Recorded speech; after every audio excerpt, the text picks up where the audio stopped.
तो किससे खतरा है? देखिए, बात यह है कि सनातन का मतलब क्या होता है। सना का मतलब होता है सदा, और तन माने रहने वाला। तो जो सदा रहने वाला है उसको क्या खतरा है? खतरा तो उसको है जो आज है और कल आपने आक्रमण कर दिया तो नहीं रहेगा, उसी को तो खतरा कहते हैं आप। तो जो सदा रहने वाला है उसको क्या खतरा है? ये हम सनातन धर्म जो है वो कोई कर्मकांड नहीं है कि आप आज करने दो और कल नहीं करने दो। सनातन धर्म एक जीवन मूल्य है, और जब तक जीवन रहेगा तब तक जीवन मूल्य तो रहेंगे। तो ऐसी परिस्थिति में सनातन धर्म को कोई खतरा नहीं है, और जो धार्मिक व्यक्ति है वो कहीं ना कहीं अपने धर्म का पालन कर ले रहा है। तो और सरकारें तो कोई सहयोग सनातन धर्म का पालन करने के लिए किसी को कर रही हैं? सनातन धर्म के पालन के लिए कोई कभी कानून बना? सनातन धर्म के पालन करने में जो लोग आगे बढ़े हैं उनका सहयोग किसी राजनीतिक दल ने किया? कोई नहीं कर रहा है। तो सनातन धर्म तो आज भी व्यक्तिगत रूप से लोग अपने जीवन में अपनाए हुए हैं, और वो अपनाए रहेंगे। विपरीत परिस्थितियों में भी अपनाए रहे। 1000 वर्ष तक हम गुलाम रहे, सनातन धर्म जो लोग अपनाते हैं वो अपनाए ही रहे। छिप छिप करके, बचा बचा करके उन्होंने सनातन धर्म को रखा। तो ऐसी परिस्थिति में ज़रूरत पड़ी तो टैक्स दिया, ज़रूरत पड़ी तो सिर कटवाए, जो करना पड़ा सब किया, लेकिन अपने धर्म को बचा करके रखा। तो सनातन धर्म तो सदा रहता है। इसलिए उसमें खतरा है ऐसा चिल्ला करके, खतरा उनको है जो लोग धर्म के नाम पे अधर्म हैं, अपने आप को धर्म कहते हैं, करते अधर्म हैं। उनको खतरा होता है, क्योंकि वो तरह तरह से आक्रमण करते हैं, इसीलिए उनके ऊपर भी आक्रमण होने की संभावना होती है। जो सारे विश्व का कल्याण चाहता हो, अपने हर संकल्प में विश्व का कल्याण वो बोलता हो, जो सबका आदर करता हो, और अपने आप को भी ऊंचा उठा करके और दूसरों को भी ऊंचा उठाने का प्रयत्न करता हो, उसके ऊपर आप क्या प्रहार करोगे? आपके पास बहुत बड़ी तलवार हो जाए, अगर हम पानी हैं आप हमको काट लोगे। हम पत्थर होंगे, हम पेड़ होंगे तो आप काट सकते हैं, हम पानी होंगे तो आप काट नहीं सकते। तो तलवारों के सामने सनातन धर्म पानी है, इसको तलवार मार के नहीं काटा जा सकता। इसको तो आप काटोगे तुरंत कटते समय दिखाई देगा कि कट रहा है, तुरंत जहाँ का तहाँ। देखिए, उपाय तो बताना पड़ता है, क्योंकि जब कोई व्यक्ति समस्या में होता है तो उसकी समस्या को दूर करने के लिए उपाय तो बताया जाएगा। देखिए, हमारे उपाय ही तो बताते हैं डॉक्टर, उपाय ही तो बताते हैं वकील, और क्या करते हैं। लेकिन ये उपाय जो बताते हैं, चाहे वकील उपाय बताए चाहे डॉक्टर उपाय बताए, ये कहाँ से बताते हैं? इनके पूर्वजों ने अनुसंधान किए हैं, उसको अपने अनुभव को लिपिबद्ध किया है, ग्रंथ हैं। उन ग्रंथों में इस तरह की समस्या है तो ऐसा कर लेना, क्योंकि हमने इसका प्रयोग किया, एकदम सफल रहा है, यही बात तो पढ़ी जाती है, और पढ़ करके यही बताते हैं। कोई भी डॉक्टर अपने पूर्व अध्ययन के आधार पर उपाय बताता है, मनमाना उपाय नहीं बता सकता, पकड़ा जाएगा। इसी तरह से जो धार्मिक लोग हैं, हम लोग भी हैं, हम भी उपाय बताते हैं, लेकिन शास्त्रोक्त उपाय। शास्त्र में जो कहा गया है, अमुक ऋषि ने इस समस्या के निदान के लिए ये उपाय बताया है, इस पर लंबे समय से लोग इसका आचरण करते हुए लाभ प्राप्त कर चुके हैं, इसलिए बेटा ये करो, ये तो बताया जा सकता है। लेकिन कुछ भी शास्त्र का बिना अध्ययन किए, टोटका जिसको कहते हैं, टोटका जो होता है वो अशास्त्रीय है, शास्त्र नहीं है उसमें, बस यूँ ही बोल दिया, तो ये तुक्का हो जाता है, कभी लग जाता है कभी नहीं लगता है। तो हम लोग ये चाहते हैं कि हमारे जो जिनका भी नाम आप ले रहे हैं, कथावाचक आदि आदि, जो भी बताएं, शास्त्रोक्त उपाय सनातनी जनता को बताएं तो हम उनका स्वागत करेंगे। और मनमाना उपाय बताएंगे तो हम समझते हैं कि ये ठीक नहीं है। इससे क्या होगा कि व्यक्ति उसका सुन करके आचरण करेगा, और जब उसको लाभ नहीं मिलेगा तो उसकी अश्रद्धा हो जाएगी, तो बाद तक के लिए दिक्कत हो जाएगी, उसकी अनास्था होने लग जाएगी अपने धर्म से। भाई, अब हमने तो कहा था, आप सब लोगों ने सुनाया है कि चमत्कारी लोग हैं, तो जो वास्तविक दुखी लोग हैं उनके दुखों को दूर कर दें। देखिए, एक चमत्कारी व्यक्ति की बात उस समय चल रही थी, बहुत बड़े चमत्कारी कहे जा रहे थे, और उन्हीं का ये पंपलेट निकल करके आया कि हम इतने 100 करोड़ रुपए लगा करके अस्पताल अपने यहाँ बनाना चाहते हैं। तो अगर तुम्हारे पास चमत्कार है तो तुम ऐसे करके कैंसर, ऐसे करके टीबी, ऐसे करके दूसरे मर्ज दूर कर दो, काहे को अस्पताल बनाओगे? अस्पताल तो नास्तिक लोग बनाते हैं सामान्य रूप से, माने जो विधा है अस्पताल की वो तो उधर से आई है ना, अगर चमत्कारी कोई है तो उसको अस्पताल बनाने की क्या आवश्यकता है, लेकिन अस्पताल बनाएंगे। तो जब आप हमारे हाथ में चमत्कार भी है फिर भी हम अस्पताल बना रहे हैं, तो हम चमत्कार का प्रयोग क्यों ना करें? ठीक कर दें, लोगों को एक जगह कर दें और वहाँ पर लोगों को आमंत्रित कर दें, उनका दुख दूर कर दें। तो ऐसा है कि अब चीज़ें चल रही हैं, कहो तो अपने को गाली मिलती है, लेकिन सच कहे बिना रहा भी नहीं जाता है, इसलिए ये सब सच भी कहते रहते हैं हम लोग। सच्चाई यही। हाँ जी, सिद्धियाँ होती हैं, अगर कोई साधना करे तो सिद्धियाँ मिलती हैं। हमारे शास्त्रों में बताया गया है, श्रीमद् भागवत में 8 सिद्धियाँ भगवान ने स्वयं बताई है कि मुझ में रहती हैं। अणिमा, गरिमा, महिमा, लगिमा, प्राप्ति, पराक्रम, ईशित्व और वसित्व। ये 8 सिद्धियाँ हैं जो उनमें रहती हैं। इसके अलावा 10 और सिद्धियाँ हैं जो अगर व्यक्ति सात्विक वातावरण में रहे, अपने अंतःकरण को सात्विक बनाए, तो उसके अंदर धीरे धीरे आने लग जाती हैं। अब अपने आप को सात्विक बनाना पड़ता है इसके लिए। राजस और तामस अगर अंतःकरण होगा तो सिद्धियाँ नहीं मिलेंगी, और अगर आ भी गई होंगी तो तिरोहित हो जाएंगी, छिप जाएंगी। लेकिन सिद्धियों को हमारे यहाँ भगवत प्राप्ति में बाधा बताया गया है कि आप अगर सिद्धियों में ही रुक जाते हैं, सिद्धियाँ आपको मिली और आप उन्हीं में रुक गए, उनका प्रयोग करने लगे, उनको अपना लिया, इसका मतलब है कि जो मुख्य लक्ष्य था उससे आप भटक गए। तो इसलिए सिद्धियाँ तो हैं, लेकिन उनको अच्छा नहीं माना गया है प्राप्त करना, इसीलिए उसकी उपेक्षा कर दी जाती है हमारे यहाँ। हम है, आप देखिए कि राजनीति में धर्म का प्रयोग होने का परिणाम ये हो गया कि अब मंदिर तोड़ देते हैं। अगर दूसरी पार्टी का आदमी तोड़ता है तो एक पार्टी वाला जा करके इतना हल्ला मचाता है कि कह नहीं सकते हैं, और जब उसी पार्टी वाला तोड़ देता है तो कोई फर्क नहीं पड़ता है। हिंदू कहते हैं अरे भाई ठीक है। तो ये परिणाम क्यों आया? अगर मंदिर टूटने की पीड़ा हिंदू को होती है तो फिर जब अमुक पार्टी वाला तोड़ता है तब क्यों पीड़ा नहीं होती है? इसका मतलब है कि आपने हमारी धार्मिक भावना को राजनीतिक भावना में कन्वर्ट कर लिया, अब आप उसके अनुसार चलाएंगे, तो ये कितना बड़ा प्रभाव आकर के खड़ा हो गया। तो इसलिए धर्म के ऊपर इसका बड़ा विपरीत प्रभाव पड़ रहा है, और इसीलिए हम बार बार इस बार को आपके सामने कह करके स्पष्ट करना चाहते हैं पूरे समाज के सामने कि धर्म अगर राजनीति में घालमेल इसका होता रहा तो धर्म का स्वरूप समाप्त हो जाएगा। बात यह है कि हम इस तरह के वक्तव्यों पर प्रतिक्रिया नहीं देना चाहेंगे। इसलिए नहीं देना चाहेंगे कि कोई डॉक्टर आकर के अगर कानून की बात करे और कोई वकील आकर के अगर चिकित्सा की बात करे तो उस पर ध्यान देना बेमानी है। इसी तरह से धर्म की बात धर्माचार्यों को करनी चाहिए, राजनीतिज्ञों को धर्म की बात करने की ज़रूरत क्या है। एक पार्टी पहले शुरू करेगी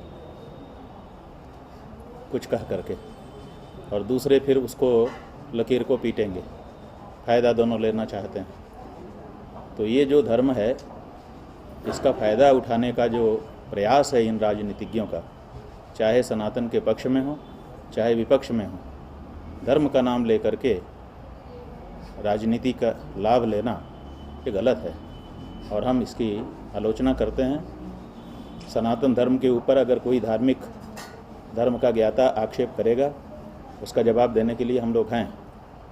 राजनीतिज्ञों को धर्म की रक्षा के लिए नहीं, देश की रक्षा के लिए, समाज की रक्षा के लिए जिन उद्देश्यों से राज्य का गठन हुआ है उसके लिए प्रयास करना चाहिए, ये हमारा कहना है। लेना, ये कर्ज लेने में तो पूरे विश्व, एक भारत है जहाँ पर अभी भी बिना कर्जे के लोग हैं। आप पूरे विश्व में खोज लीजिए, ये हमारी शिक्षा का परिणाम देखिए कि यहाँ का व्यक्ति कर्ज मुक्त है। अभी भी 50% लोग हैं जो कर्जे को अच्छा नहीं मानते और नहीं लिया है, और विदेश में 1% भी नहीं है। दूसरा कर्जा चुकाने तीसरा कर्जा, ऐसे भी लोग हैं। लेकिन सरकार तो सबको कर्जदार बनाएगी। हाँ, कर्ज, यही विदेशी पद्धति है कि सबको कर्जदार बना दो और फिर ऐसा वातावरण, सरकार को जो करना है वो सरकार निश्चिंत होकर करे। अगर जनता सबल होगी तो सरकारें मनमाना नहीं कर सकेंगे। ये बहुत बड़ी पॉलिसी है। इसलिए जितने ये तानाशाह होते हैं उनके यहाँ की जनता बहुत निरीह होती है। तो जनता को निरीह बनाने से ही तानाशाही आगे बढ़ती है, ये उसका सिद्धांत है। और जनता जितनी सक्षम होगी, पढ़ी लिखी होगी, जागरूक होगी, खा पी करके स्वस्थ होगी, वहाँ पर सरकार चलाना उतना ही कठिन हो जाता है। क्यों? क्योंकि सब कोई भी खड़ा होकर आवाज़ उठाएगा, उसका जवाब दो। या तो आपके पास उतने जवाब हों कि आप सबके जवाब को चुप, सबके मुंह को चुप करा सकें अपने जवाब से, या मनमाना करना है तो फिर क्या, तो अब आप सबको मसी गंगा में हमने चातुर्मास किया, जबलपुर छूट रहा था, तो इसीलिए तो ये नवरात्रि का अनुष्ठान यहाँ का। अभी ये जब जगत गुरुकुलम बनेगा तो बार बार आना होगा, पर प्रयोजन से आना हो पाता है, बिना प्रयोजन का कहीं नहीं। बिना किसी प्रयोजन के आना जाना रहना बनता नहीं है। अगर आके रह भी जाए तो लगता है कि भाई किस लिए रह रहे हैं, लोग भी सोचते हैं कि क्या बात है, तो इसलिए अच्छा वो देखिए ना आदि शंकराचार्य जी की क्या स्थिति थी। ये बनाना चाहते हैं गुरुकुलम, केवल जबलपुर में नहीं, भारत के हर प्रदेश में पहले एक एक मॉडल बनाना चाहते हैं। जबलपुर से इसकी शुरुआत हो रही है, तो हम यहाँ पर एक जगत गुरुकुलम की स्थापना करेंगे। उसका मॉडल आ रहा है, आपके सामने हम उसको प्रदर्शित करेंगे। तो हमारी ये इच्छा है कि बच्चों को अच्छी शिक्षा दी जाए, परंपरागत शिक्षा। लोगों के मन में ये धारणा बन गई है कि पुराने ग्रंथों में कोई ज्ञान नहीं है, अगर पुराने ग्रंथ पढ़ेगा तो पोंगा पंडित बन जाएगा। तो पहले तो इस धारणा को तोड़ने की आवश्यकता है कि ये जो आज पाठ्यक्रम आप पढ़ रहे हो, असल में इससे पोंगा हो रहे हो, बात उल्टी है, और उसको हमको व्यवहार में उलट करके दिखाना है, और इसी जबलपुर से। तो पहले तो बच्चा हमारे जगत गुरुकुल में पढ़ करके ठोस बन के निकले, आपके सबके प्रश्नों का सामना करे और वैज्ञानिक रीति अपनाए, और ये जो अंधविश्वास और कुरीतियाँ और ये चीज़ें फैली हुई हैं, इनसे समाज को प्रांजल करे, धो पोंछ के साफ सुथरा करे, अच्छा वातावरण बनाए। ऐसे बच्चों की आवश्यकता है। जो लॉर्ड मैकाले की शिक्षा पद्धति है वो उनके लाभ के लिए है, हमारे लाभ के लिए नहीं है।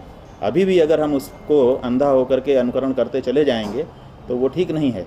तो इसलिए अपनी जो शिक्षा पद्धति थी परंपरागत, जिसमें कणाद हुए, जिसमें आर्यभट्ट हुए, जिसमें शंकराचार्य हुए, जिनकी मेधा का लोहा आज भी पूरा विश्व मानता है, तो इसका मतलब हमारे गुरुकुलों में भी कुछ पोटेंसी थी। वहाँ पढ़ करके भी बच्चा बहुत विश्व प्रसिद्ध विद्वान बनता था। तो क्यों ना हम अपने गुरुकुल से फिर से वैसे बच्चों को निकालें, तब तो भारत भारत रहेगा। नहीं तो भारत इंडिया हो गया, अब इंडिया से न्यू इंडिया की ओर जा रहा है। और अगर भारत बात कह दी जाती है तो हलचल मच जाती है पूरे देश में कि साहब भारत नाम हो जाएगा, भारत नाम हो जाएगा, जैसे बहुत बड़ा गुनाह हो जाएगा। तो ये जो परिस्थिति है, उस परिस्थिति से भी तो अपने देश को निकालना है। भारत को किसी कोने में भारत भी तो बनाए रखना है। जो वैज्ञानिक सोच है वो ये है कि जब हम किसी चीज़ का प्रयोग करते हैं तो उसमें से थोड़ा सा टुकड़ा निकाल करके बाहर कंट्रोल के लिए रख देते हैं कि जब हम इस पर प्रयोग करेंगे तो उसकी तुलना किससे करेंगे, उस मूल से ही तो तुलना हो सकती है।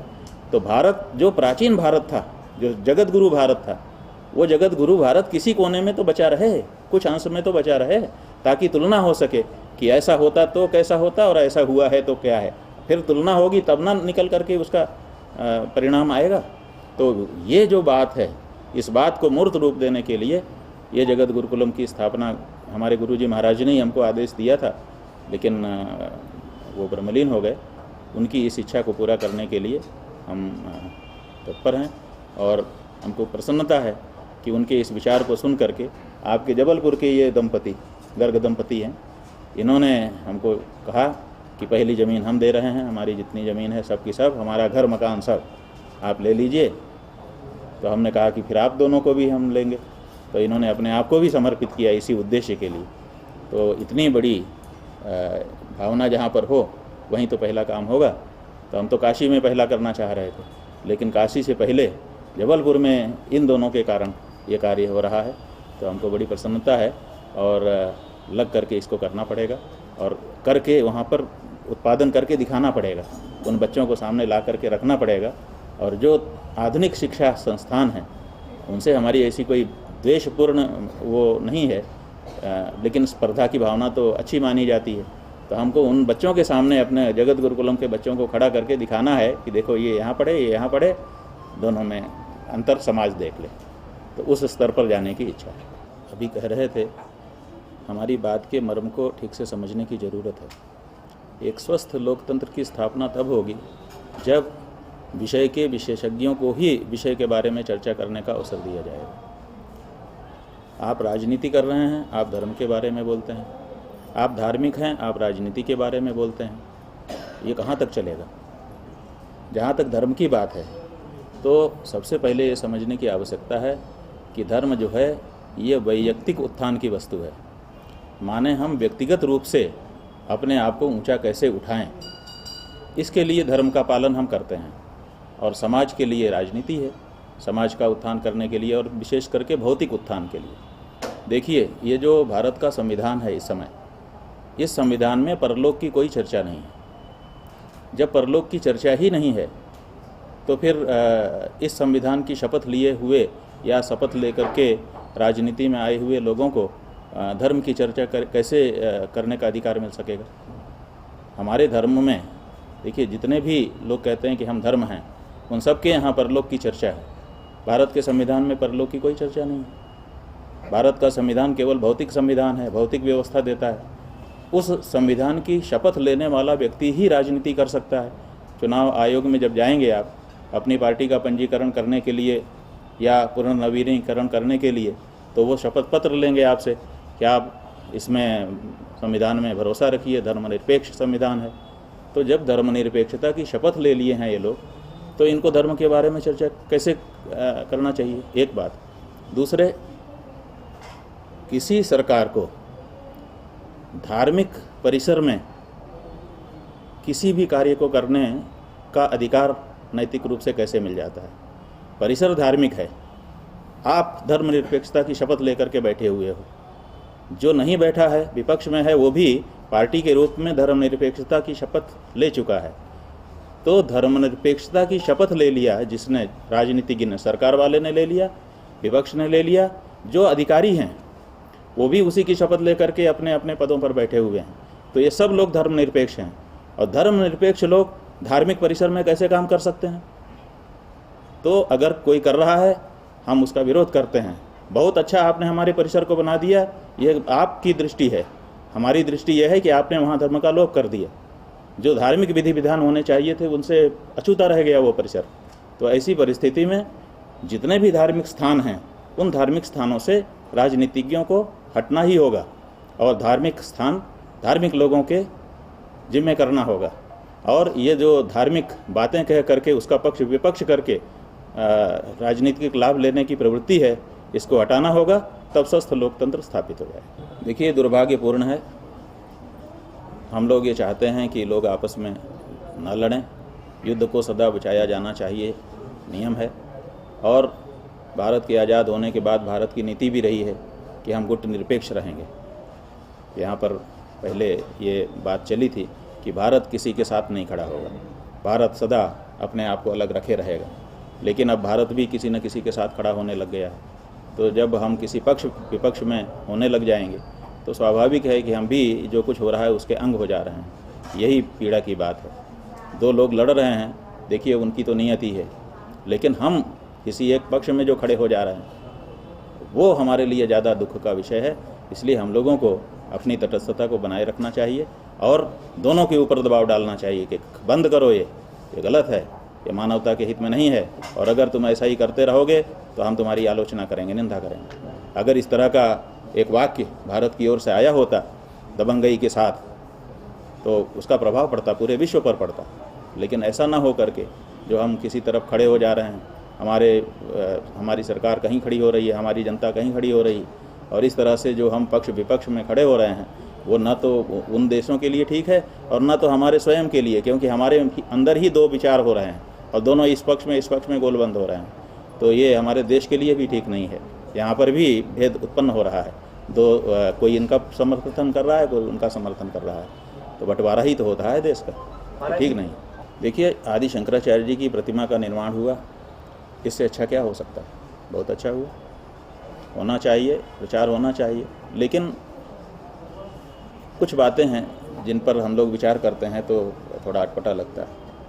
एक तो ये है कि उसका लोकार्पण चातुर्मास्य में कर दिया गया, जिस समय जो दंडी स्वामी हैं, ये दंडी स्वामी है ना शंकराचार्य जी, उनके हाथ में दंड है, तो दंडी स्वामी की प्रतिमा का लोकार्पण हो रहा है और उस समय में हो रहा है जब वो एक जगह पर रहने का संकल्प ले चुके होते हैं, वो यात्रा नहीं कर सकते, चातुर्मास्य की अवधि होती है। उस अवधि में कोई भी दंडी सन्यासी जहाँ रुक गया है वहीं पर रुका रहता है, तो कोई दंडी स्वामी वहाँ जा ही नहीं सकता। आपने 6,500 संतों को बुलाया, अब दंडी स्वामी नहीं आ सके, अब दंडी स्वामी की ही प्रतिमा का लोकार्पण कर रहे हैं।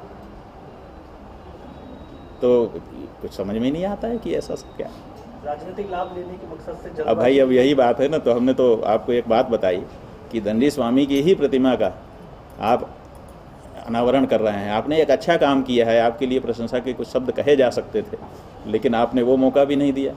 4 शंकराचार्य मुख्य होते हैं दंडी सन्यासियों में, जो कि सनातन धर्म के भी सबसे बड़े आचार्य हैं। वो चारों नहीं आ सकते, उनके शिष्य प्रशिष्य भी नहीं आ सकते। ऐसे समय में आपने कर लिया, तो क्या कहें।